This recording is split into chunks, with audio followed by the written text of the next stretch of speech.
الحمدللہ رب العالمین والصلاة والسلام علی سید الانبیاء والمرسلین اما بعد فاعوذ باللہ من الشیطان الرجیم بسم اللہ الرحمن الرحیم۔ الحمدللہ الہادی پروگرام میں حضرت یوسف علیہ السلام کا تذکرہ چل رہا تھا، اور جو مسلسل دیکھنے والے ہیں ان کو یقیناً یاد ہوگا، جو نئے جوائن کرنے والے ہیں ان کے لیے تھوڑا سا ہم یہ بات عرض کر دیں کہ حضرت یعقوب علیہ السلام کی 3 ازواج تھیں، جن سے آپ کے 12 بیٹے تھے، 6 ایک سے، 4 ایک سے، اور 2 آخری والی زوجہ سے تھے، اور یہ 2 سب سے چھوٹے تھے کیونکہ سب سے بعد میں ہوئے تھے۔ ان میں ایک یوسف علیہ السلام تھے اور دوسرا بنیامین آپ کے بھائی تھے، اور یہ دونوں سگے تھے، باقی ان کے 10 بھائی ستیلے تھے۔ چونکہ حضرت یوسف علیہ السلام کی والدہ بچپن میں انتقال کر گئی تھیں، اس لیے یعقوب علیہ السلام کا فطری طور پہ میلان ان کی جانب تھا۔ خوبصورت بھی تھے، پیارے بھی تھے، فرما بردار بھی تھے، اور چھوٹے بھی تھے۔ آپ کے اس میلان کی وجہ سے بقیہ بیٹوں کے دل میں ایک حسد پیدا ہو گیا، اور وہ آپس میں انہوں نے اس طرح مشاورت شروع کر دی، باتیں کرنا شروع کر دی کہ والد صاحب اس کی طرف زیادہ مائل ہیں، اگر کسی طریقے سے ہم یوسف کو اپنے راستے سے ہٹا دیں تو والد صاحب کی مکمل طور پہ توجہ ہماری جانب ہو جائے گی۔ منصوبہ بندی بننا شروع ہوئی، کسی نے کہا ان کو قتل کر ڈالو، کسی نے کہا ان کو شہر سے دور پھینک دو، لیکن پھر آخر میں طے یہی ہوا کہ ان کو کسی اندھے کنویں میں ڈال دیتے ہیں، قریب سے گزرنے والے قافلے کوئی آ کے ٹھہریں گے اور ان کو نکال کر اپنے ساتھ لے جائیں گے، اس طرح ہمیں نجات مل جائے گی۔ اب چونکہ یعقوب علیہ السلام ان بیٹوں کے بدلتے ہوئے رویے اور یوسف علیہ السلام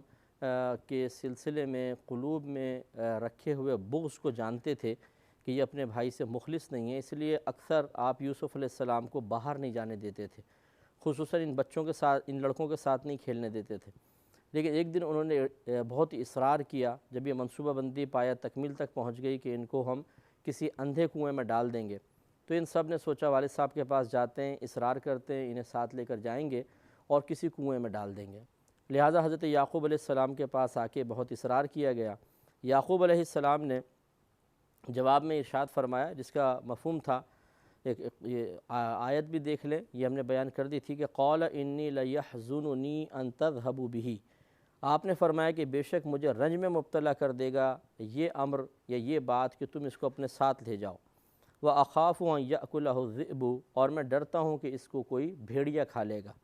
وَأَنْتُمْ عَنْهُ غَافِلُونَ، اور تم اس سے غافل رہو گے۔ تو یعقوب علیہ السلام نے اپنے خدشے کا اظہار کیا کہ جب تم جاؤ گے کھیل کود میں مصروف ہوگے، تمہاری غفلت سے فائدہ اٹھا کے کوئی بھیڑیا ان کو نہ کھا لے۔ اب ان لڑکوں نے جواب دیا، قالوا، انہوں نے کہا، لَإِنْ أَكَلَهُ الذِّئْبُ، کہ اے والد اگر اس کو بھیڑیا کھا جائے، وَنَحْنُ عُصْبَةٌ، حالانکہ ہم ایک جماعت ہیں، ایک 10-11 بھائی ہیں، اِنَّا إِذًا لَخَاسِرُونَ، تو بے شک ضرور ہم خسارہ اٹھانے والوں میں سے ہیں۔ چنانچہ حضرت یعقوب علیہ السلام نے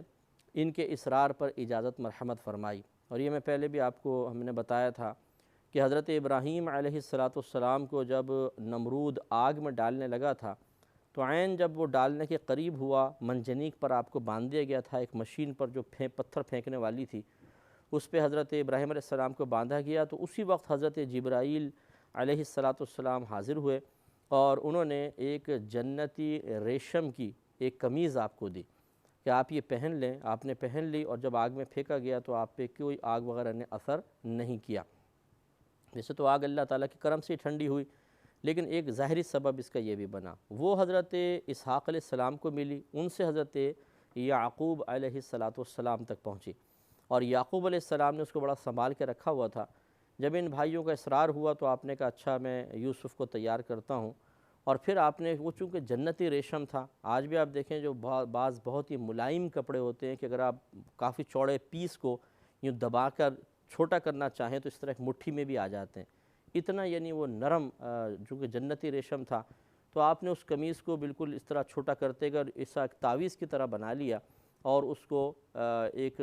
مطلب چمڑے وغیرہ میں کر کے وہ حضرت یوسف علیہ السلام کے گلے میں ڈال دیا تاکہ یہ برکت حاصل کریں اور اس سے اور مزید ان کو فائدے حاصل ہو جائیں۔ تو اس پر میں نے آپ کو عرض کیا تھا کہ اس سے معلوم ہوتا ہے کہ تبرکات کی حفاظت یہ ہمارے اسلاف کرام خصوصاً انبیاء علیہم السلام کی سنت اور طریقہ رہا ہے کہ وہ قمیص جو بابرکت قمیص تھا، جنتی قمیص تھا، ابراہیم علیہ السلام نے اس کو سنبھال کر رکھا، پھر حضرت اسحاق علیہ السلام کو دیا، انہوں نے پوری زندگی اس سے برکت حاصل کی، پھر انہوں نے اپنے صاحبزادے یعقوب علیہ السلام کو اور انہوں نے یوسف علیہ السلام کو دی۔ تو اس سے معلوم ہوا کہ جس چیز کی نسبت اللہ کے نیک بندوں سے ہو جائے، بزرگوں سے ہو جائے، اس چیز کی حفاظت کرنا، اسے حصول برکت کے لیے اپنے پاس رکھنا اور تبرکاً ایک سے دوسری کی طرف اس کا منتقل ہونا، یہ سب کا سب بالکل جائز ہے، مستحب ہے اور انبیاء علیہ السلام کا طریقہ رہا ہے۔ جو معاذ اللہ یہ کہے کہ انبیاء علیہ السلام کے یا اولیاء اسلام کے یا اور علماء فقہا کے تبرکات سے برکت حاصل کرنے کی کوشش کرنا یہ بدعت ہے یا غلط ہے، وہ خود غلط کر رہا ہے، اس لیے کہ شاید اس نے قرآن و حدیث نہیں پڑھے۔ جب بی بی زینب رضی اللہ تعالی عنہا کا انتقال ہوا، نبی کریم صلی اللہ علیہ وسلم کی صاحبزادی ہیں، مسلم شریف کی روایت ہے،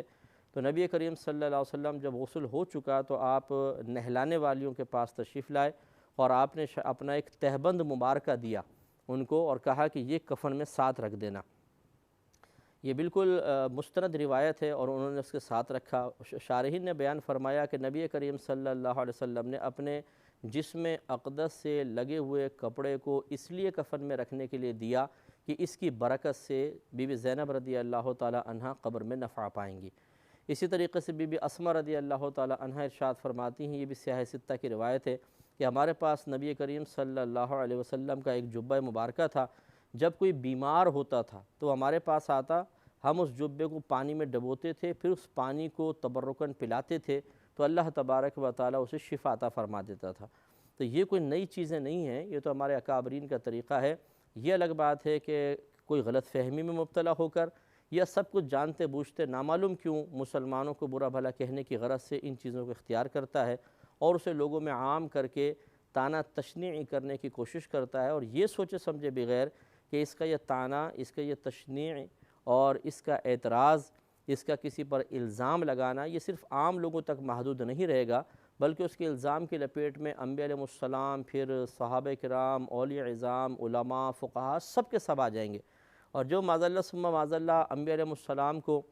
صحابہ کرام کو، نیک مومنین مومنات کے عمل کو ناجائز کہے اور کرنے والے کو معاذ اللہ بدعتی کہے، تو پھر سوچئے کہ اس کا کیا انجام ہوگا، اور میدان محشر میں وہ ان نفوس قدسیہ کے سامنے اگر کھڑا کر دیا گیا تو کس طریقے سے وہ نظریں ملا سکے گا۔ اس لیے سوچنا سمجھنا چاہیے، اندھا دھند مطلب بغیر معلومات کے فتوے جاری کر دینا بہت ہی خطرناک ہے۔ تو یعقوب علیہ السلام نے یوسف علیہ السلام کے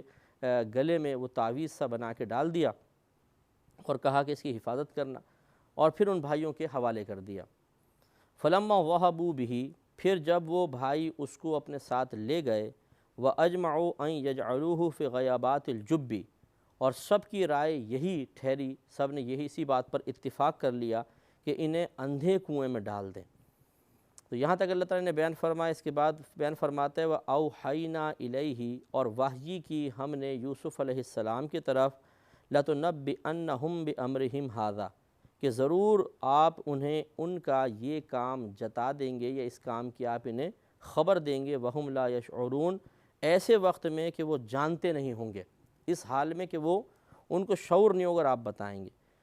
تو درمیان کا سارا جو واقعہ ہے وہ یہاں بیان نہیں ہوا، وہ میں عرض کرتا ہوں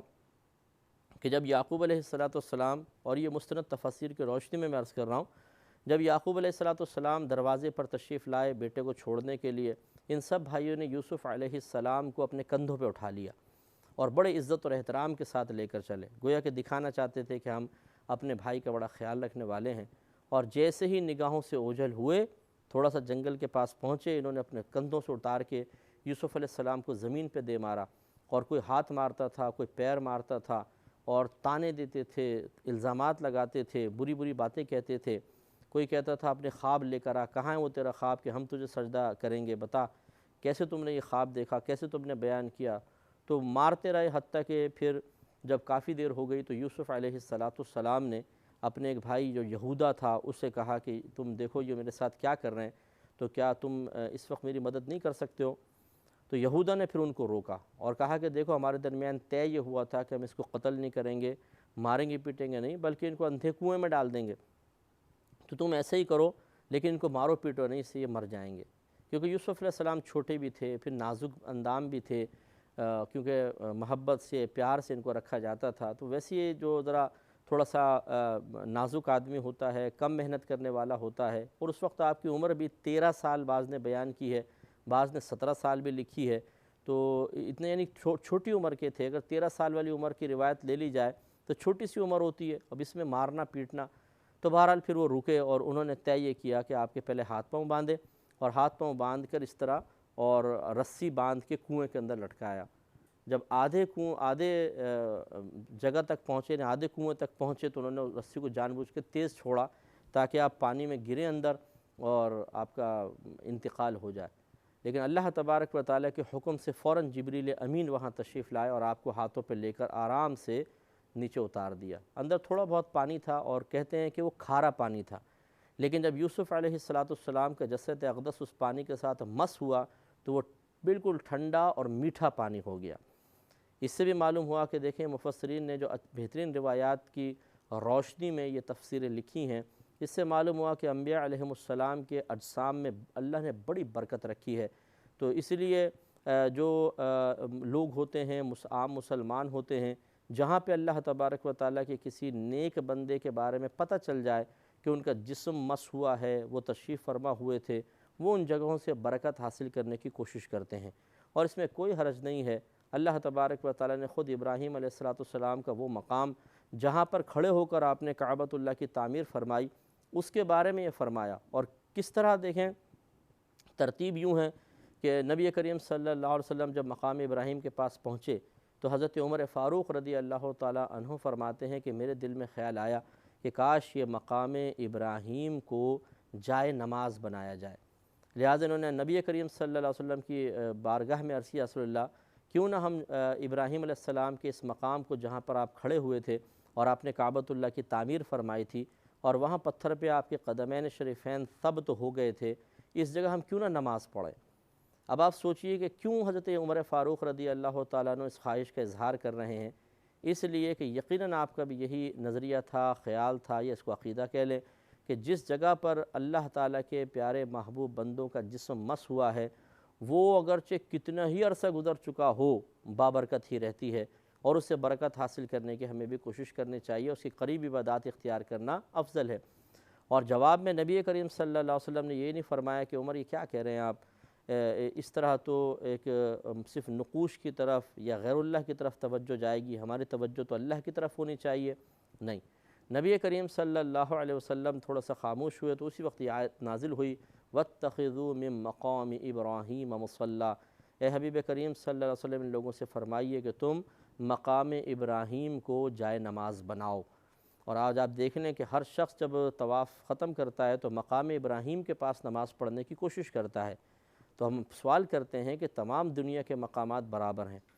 مطلب جو شخص اعتراض کرتا ہے وہ یہی کہتا ہے سب مقام برابر ہیں، کوئی تخصیص نہیں ہے کہ تم کہتے ہو جی مزارات کے پاس برکت ہے، یہاں جہاں اکابرین بیٹھے تھے وہاں کوئی برکت ہے، سب مقام برابر ہے۔ چلیں جی مان لیا، اگر سب مقام برابر ہیں تو کیوں اللہ تبارک و تعالیٰ نے خاص مقام ابراہیم کے پاس نماز پڑھنے کی تلقین ارشاد فرمائی؟ پوری مسجد حرام میں کیوں نہیں، حدود حرم میں کیوں نہیں،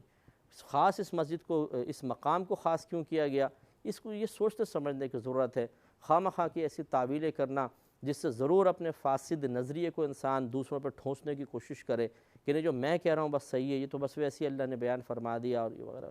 ایسا نہیں ہے۔ اللہ تعالیٰ کے ہر کام میں ایک حکمت ہوتی ہے، رسول کریم صلی اللہ علیہ وسلم کے ہر کام میں ایک حکمت ہے۔ اب اس حکمت کی تلاش ہم اسی شخص کے سپرد کر دیتے ہیں جو اسی قسم کے کلام کرتا ہے کہ سارے مقام برابر ہیں اور یہ وہ ہے، تو ان سے ہم کویسچن کرتے ہیں کہ اب آپ وہ حکمت تلاش کر کے بتائیں جس حکمت کی روشنی میں یا جس حکمت کے تحت اللہ تبارک و تعالیٰ نے عام مسلمانوں کو اس مقام پر نماز پڑھنے کا حکم ارشاد فرمایا۔ آپ دیکھیں مختلف مزارات پر بزرگان دین نے یادگاریں قائم کی ہیں۔ اگر کسی جگہ کسی بزرگ نے بیٹھ کر اللہ تبارک و تعالیٰ کی عبادت کی یا 40 روزہ کوئی وظیفہ اختیار کیا، اس کو چلہ بھی کہتے ہیں، تو وہ چلے کی جگہ ایک خاص کر دی گئی، یعنی اس پہ ایسی نشانی لگا دی گئی تاکہ لوگ سمجھ جائیں کہ یہ بابرکت مقام ہے۔ جیسے کہ اللہ تبارک و تعالیٰ نے ابراہیم علیہ السلام یعنی مقام ابراہیم کو خاص طور پر پوائنٹ آؤٹ فرمایا کہ اس مقام پر تمہیں نماز ادا کرنی چاہیے۔ تو گویا کہ یہ سنت الہیہ ہے، کوئی مطلب معاذ اللہ غلط نہیں ہے۔ اسی طریقے سے اب جہاں اللہ کے ہمارے جیسے نبی کریم صلی اللہ علیہ وسلم ہیں، تو آپ کے اطراف میں آپ کا تو فیض پوری کائنات میں جاری و ساری ہے اور عام ہے، لیکن خصوصاً وہ جسم کے قریب کے حصے، یعنی وہ چیزیں جو آپ کے جسم کے قریب ہیں، وہ جتنی قریب ہیں اتنی ہی زیادہ بابرکت ہیں۔ حتیٰ کہ یہ متفق علیہ مسئلہ ہے، تمام علماء اسلام اس بات پر متفق ہیں کہ قبر مبارکہ کا جو حصہ نبی کریم صلی اللہ علیہ وسلم کے جسم اقدس سے مس ہو رہا ہے، یہ حصہ زمین عرش الہی سے بھی افضل ہے، اس پہ اتفاق ہے، یعنی اتنا وہ بابرکت ہے۔ تو اب یقینی سی بات ہے کہ جس جگہ اللہ تبارک و تعالی کے پیارے حبیب کریم صلی اللہ علیہ وسلم کا جسد اقدس ہو، اس کی برکت کا عالم کیا ہوگا کہ جہاں ابراہیم علیہ السلام کے قدمین شریفین لگیں وہ اتنا بابرکت، تو پھر سید الانبیاء علیہ السلام کا جسم اقدس جس زمین کے ساتھ لگے اس کی برکات کا عالم کیا ہوگا۔ تو اگر کوئی مسجد نبوی میں کسی جگہ پر برکت کے لیے ہاتھ پھیرتا ہے یا برکت کے حصول کا ارادہ کرتا ہے، تو یہ ناجائز اور بدعت کیسے ہو سکتا ہے؟ یہ بالکل عین اسلامی تقاضے کے مطابق ہے اور اس میں کوئی حرج نہیں ہے۔ تو یہ جبریل امین تشریف لائے، یوسف علیہ السلام کو آرام سے اٹھا کر اس ایک پتھر پہ پانی اس کنویں کے اندر ہی ایک پتھر تھا اس پہ بٹھا دیا، اور آپ کی برکت سے کنویں کا پانی میٹھا ہو گیا۔ پھر جبریل امین نے وہ قمیص اتاری جو حضرت یوسف علیہ السلام کو تعویذ بنا کر یعقوب علیہ السلام نے پہنائی تھی، اور وہ حضرت یوسف علیہ السلام کو پہنا دی گئی۔ اس قمیص کی اتنی برکت تھی، جیسے آپ نے پہنی تو پورا کنواں روشن ہو گیا، اور یوسف علیہ السلام سکون سے وہاں پہ رہے۔ 3 دن تک آپ اس کنویں کے اندر رہے تھے، اور پھر 3 دن کے اندر ایک قافلہ وہاں سے نکلا، جس کا بھی انشاءاللہ احوال ہم آپ کو عرض کرتے ہیں۔ اب جب یوسف علیہ السلام اس کنویں میں اکیلے تھے، تو بہرحال ایک بچے تھے، ابھی چھوٹے تھے، وحشت سی پیدا ہوئی اس پر۔ پھر اللہ تبارک و تعالیٰ نے ارشاد فرمایا وَأَوْحَيْنَا إِلَيْهِ، اور ہم نے یوسف علیہ السلام کی طرف وحی کی۔ وحی کے مطلب ہے الہام فرمانا، یا یہاں پر یعنی دل میں ایک بات ڈالنا۔ تو اللہ تبارک و تعالیٰ نے دل میں آپ کے خیال ڈالا، جس سے آپ کو تسلی حاصل ہو اور آپ کے دل کی وحشت اور ڈر اور خوف دور ہو جائے۔ تو چونکہ جو نفوس قدسیہ ہوتے ہیں، نیک بندے ہوتے ہیں، یہ دل میں آنے والے خیالات میں باہم خیالات کے درمیان تمییز کر سکتے ہیں، فرق کر سکتے ہیں۔ مثلا کون سا خیال اللہ کی طرف سے ہے، کون سا شیطان کی طرف سے ہے، کون سا خواہش نفس کے تحت ہے، اور کون سا طبیعت کے تقاضے کے تحت ہے۔ یہ بھی ایک فن ہے، ایک مہارت کا تقاضا کرتا ہے کہ ایک شخص یہ جان جائے کہ میرے دل میں جو بھی بات آئی ہے وہ کس کی طرف سے ہے، اللہ کی طرف سے، شیطان، نفس، یا طبیعت کا تقاضا ہے، اور پھر اس کے مطابق وہ چیز کو اختیار کرے کہ اگر شیطان نفس کی طرف سے ہے تو اس کو نہ اختیار کیا جائے، اللہ تعالیٰ کی طرف سے ہے تو ضرور اختیار کیا جائے، اور طبیعت کے تقاضے کی طرف سے ہے یا تقاضے کے تحت ہے تو پھر انجام کی بہتری یا خرابی پہ نگاہ رکھی جائے، اور شرعی تقاضے کے اوپر بھی کہ جو طبیعت میری تقاضا کر رہی ہے کہ شریعت بھی ایسا تقاضا کرتی ہے، اس کی اجازت دے رہی ہے، پھر تو کر ڈالیں، اگر شریعت اجازت نہیں دیتی تو پھر اس کو اجتناب کرنا چاہیے۔ تو اللہ تعالیٰ نے الہام کیا فرمایا، لِتُنَبِّئَنَّهُمْ بِأَمْرِهِمْ هَذَا، کہ ضرور آپ انہیں ان کا یہ جو بھی معاملہ ہے اس کے بارے میں آپ خبر دیں گے، وَهُمْ لَا يَشْعُرُونَ، اس حال میں کہ وہ شعور بھی نہیں رکھتے ہوں گے۔ تو اب آپ تھوڑا سا ذرا غور کیجئے گا، اور میں ان بھائیوں اور بہنوں کو خاص طور پہ مخاطب کرتا ہوں کہ جو پریشانی کے عالم میں ہیں، جو کسی مصیبت میں گھرے ہوئے ہیں، اور انہیں بظاہر دنیاوی کوئی ایسا سبب نظر نہیں آتا کہ جس سے ان کی مشکل حل ہو جائے، تو ان کی زبان پر یہ جملے آتے ہیں، دل میں وسوسے آتے ہیں، یہ آخر ہم کیسے اس مصیبت سے نکلیں گے؟ وہ اس واقعے پہ غور کریں اور اپنے رب کی قدرت کی عظمت کو سمجھنے کی کوشش کریں۔ انشاءاللہ اگلے پروگرام میں اس کا بھی بیان ہوگا۔ اللہ تعالی ہمیں وہ بھی دیکھنے کی توفیق عطا فرمائے۔